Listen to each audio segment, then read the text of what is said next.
Здравейте, приятели!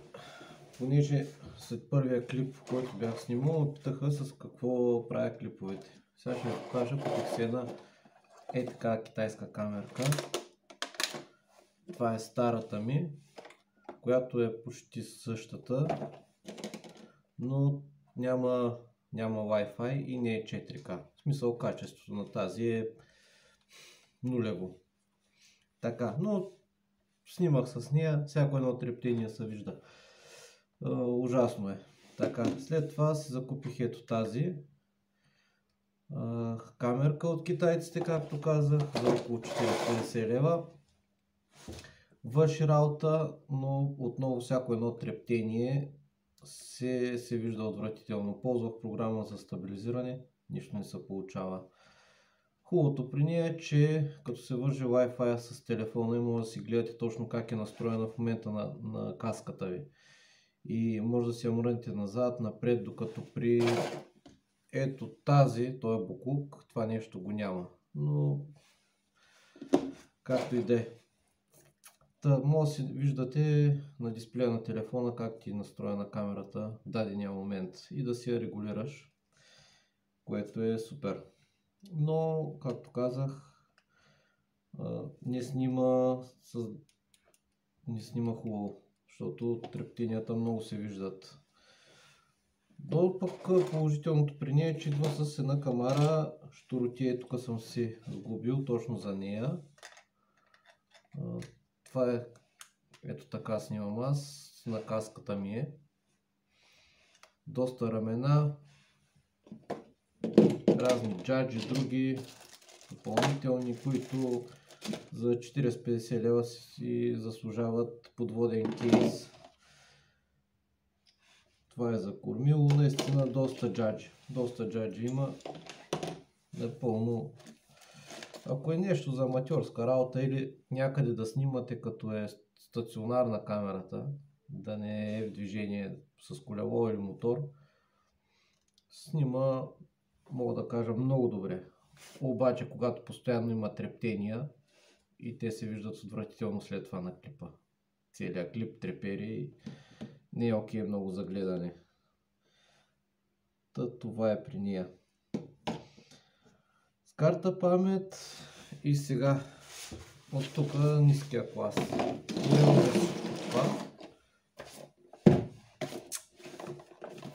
GoPro 10. За първи път ще го отворим пред вас. Казват самолет било, сега ще го видим дали ще излита.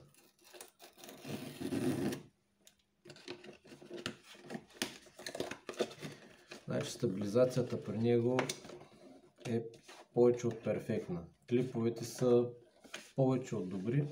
Сега да видим какво има в тая кутийка.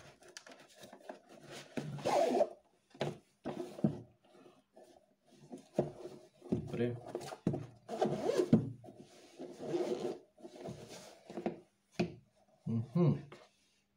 Кабел. Това е за монтиране на каска. Добре. Това е батерийката. Те пък се направили тези силно, че няма да я отваряме. Ето е ние.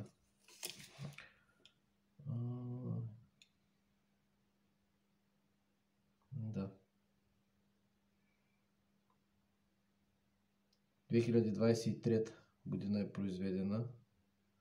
Добре, нова. Така, има батерийка. Захват. Болче като абсолютно същите като и китайските. Ето сега ще взема малко. Ето. Абсолютно същата резба. Тъй, че предполагам, че би влязло с... Я да видим, китайското навива ли са? Да. Така че ако нещо, понеже всяка една джаджа на GoPro е доста скъпо да се купи, само заради надписа GoPro,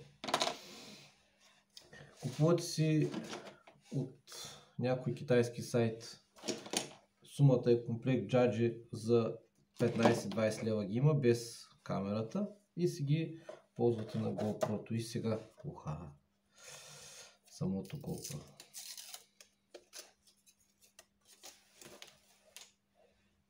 Да, сега ще го сравним с китайчето.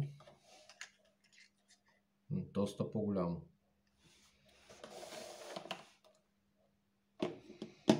Доста по-голямо от него, по-тежко.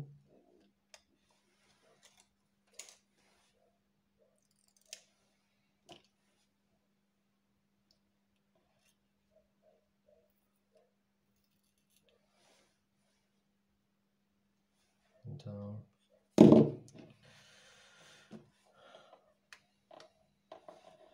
Виждате, мога ги сравним двете. И крачетата. Сега ще видим дали китайчетата, да кажем ето това,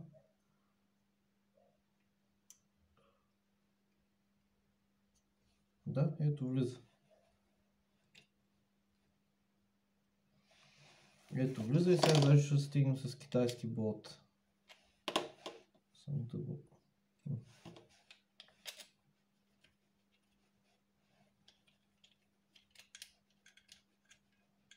Ето. Става. Много добре.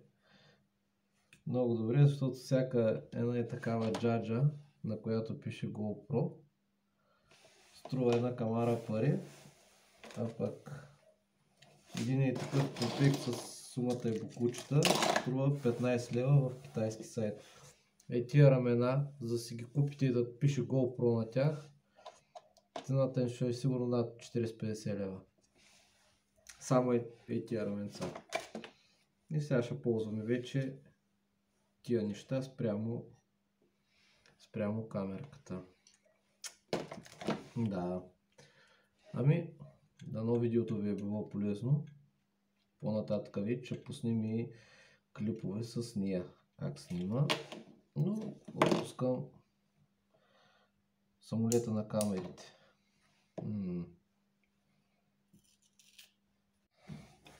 Сега друго интересно, което ще ви покажа.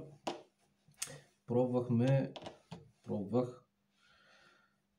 GoPro и китайския му заместител. Джаджите. Това е на GoPro. Джаджите са абсолютно същите. Дори още колко пасва.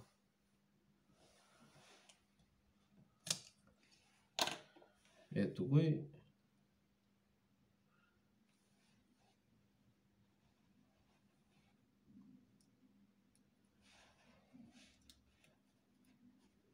ето го и GoPro-то.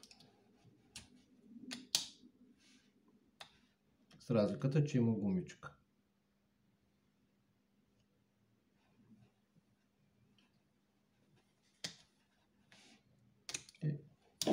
Ето. Няма къде да отиде, няма луфтове излишни, няма нищо. Така че, какъв е извода? Спокойно си взимаш едно GoPro. Сега ще развием тук. Взима едно GoPro и китайска камерка или джаджи за нея. Сложил съм такива болчета, защото другите стърчат. Да не ме питате. Това.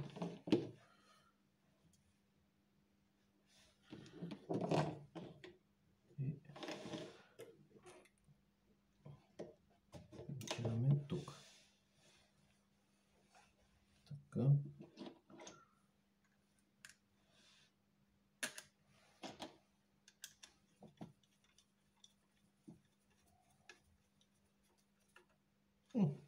Ето.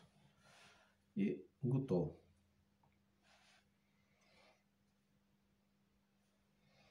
GoPro абсолютно съвместимо с китайските джаджи на камерката с различните приставки. Така че това не го очаквах. Но ме изненада много приятно, защото сега ще си ползвам различните джаджи, за да го направя както на мен ми харесва.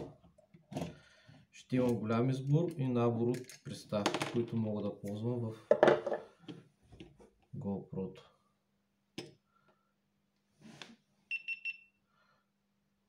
В случая това е в момента е на 1% вече батерия. И това е.